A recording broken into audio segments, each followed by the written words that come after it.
एक रात शेरू के दोस्त उसे एक पुरानी सुनसान इमारत के बारे में बताने लगे जो गांव के किनारे पर स्थित थी। वह इमारत एक पुराना अस्पताल था जिसे वर्षों पहले बंद कर दिया गया था। लोग कहते थे कि वहाँ भूत प्रेतों का डेरा है और जो भी वहाँ गया वह वापस नहीं लौटा। शेरू ने जब यह कहानी सुनी तो उसके अंदर का साहसी लड़का जाग उठा। उसने ठान लिया कि वह उस भूतिया अस्पताल की सच्चाई जानकर रहेगा। अगली रात जब पूरा गांव सो रहा था, शेरू ने अपनी लाल टॉर्च और बैटरी से चलने वाली लैंटर्न उठाई और चुपके से अस्पताल की ओर निकल पड़ा। रास्ता सुनसान और अंधेरे में डूबा हुआ था। चारों ओर सन्नाटा पसरा हुआ था और केवल शेरू के कदमों की आवाज ही सुनाई दे रही थी। अस्पताल के पास पहुँचते ही शेरू ने देखा कि इमारत पर धूल और जाले चढ़े हुए थे। टूटी हुई खिड़कियों से ठंडी हवा आ रही थी और दरवाजे पर लगा ताला जंग खा चुका था। शेरू ने दरवाजा खोला और वह चरमराता हुआ खुल गया। अंदर का दृश्य और भी भयावह था। दीवारों पर पुराने धुंधले पोस्टर लटके थे और फर्श पर टूटे हुए कांच और पुराने कागज बिखरे पड़े थे। एक अजीब सी गंध माहौल में भरी हुई थी। शेरू ने अपनी टॉर्च चालू की और अस्पताल की खाली गलियों में चलने लगा। चलते चलते वह एक कमरे में पहुंचा जहां उसे कुछ अजीब सी आवाजें सुनाई देने लगी। वह धीरे धीरे उस आवाज की ओर बढ़ा। जब वह कमरे के पास पहुंचा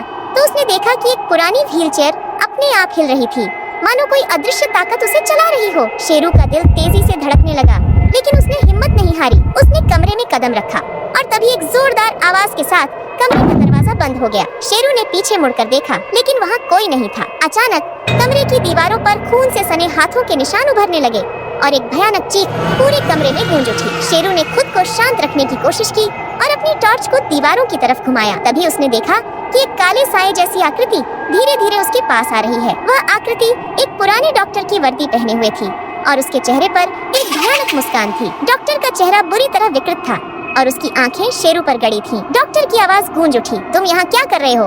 बच्चे, ये अस्पताल अब हमारा है और कोई जीवित व्यक्ति यहाँ नहीं आ सकता। शेरू को एहसास हुआ कि यह कोई साधारण डॉक्टर नहीं था, बल्कि वह डॉक्टर का भूत था जो इस अस्पताल में मारे गए मरीजों की आत्माओं के साथ यहाँ फंसा हुआ था। उसने अपनी लाल टॉर्च को कसकर पकड़ा और जोर से बोला, मैं यहाँ सच्चाई जानने आया हूँ, मुझे कुछ भी नहीं डरा सकता। डॉक्टर की भूतिया हंसी पूरे कमरे में गूंज उठी और उसने शेरू की तरफ बढ़ने की कोशिश की, लेकिन तभी शेरू को याद आया कि उसकी दादी ने एक बार कहा था कि भूत अंधेरे में ताकतवर होते हैं, लेकिन उजाले से डरते हैं। शेरू ने अपनी टॉर्च को डॉक्टर के भूत की ओर सीधा किया और उसकी रोशनी तेज कर दी। डॉक्टर की भूतिया आकृति अचानक चिल्लाने लगी और धुंधली होने लगी। कुछ ही पलों में वह पूरी तरह गायब हो गया और कमरे में फिर से शांति छा गई। शेरू ने राहत की सांस ली और तुरंत कमरे से बाहर निकल गया। उसने महसूस किया कि इस अस्पताल की हर भूतिया चीज उस अंधेरे की वजह से थी जो वहाँ फैला हुआ था। उसने अपनी टॉर्च से बाकी कमरों को भी रोशन किया और देखा कि वहाँ कुछ नहीं था, सिर्फ पुराने सामान और अस्पताल की यादें थीं। अगली सुबह